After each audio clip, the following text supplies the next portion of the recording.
in this situation? Sure. Good afternoon, Ali. Good afternoon, Yasmin. There are 4 elements to a civil rights violation. And let's be clear, when we're talking about civil rights, we're talking about the federal government. That doesn't otherwise prevent or preclude the state from going after these officers if they find any criminality, whether it be murder, manslaughter, etc. So that being said, the state certainly could bring forward charges, but the federal government could bring forward charges of their own. 4 elements, the things that need to be proven. Number 1, was there a deprivation of a civil right? The right to walk around freely and unimpeded from unlawful force is absolutely a right. Number 2, did the officer act under the color of authority? You can prove that. Certainly he's a police officer. Number 3, was there a death?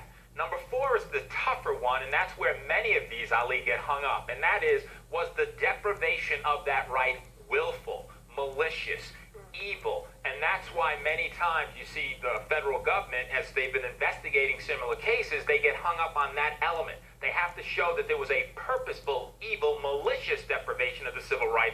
If they can do that, then of course civil rights charges can be brought forth and successfully prosecuted. So in effect, did they have intent? All right, Baltimore police, they've named 6 officers, Joey, who are somehow involved in Gray's arrest, but they've cautioned that doesn't mean that they've done anything wrong so far. I want to read you a part of a lengthy Facebook post from someone named Alana. It says, for anyone who thinks Freddie Gray must have done something if he ran when he saw the cops, you've got it backwards. Ask yourself instead, what have the police done to make people want to run from them on sight? They must have done something, and they have. Freddie Gray is not the first person to die under, quote, mysterious circumstances in police custody. I mean, Joey, we've spent the last year or so talking about a lot of situations with police that have a lot of questions surrounding those situations. What do you believe, Joey, police need to do, not only in Baltimore, but around the country, to improve strained relationships with our communities that lead to allegations of civil rights violations?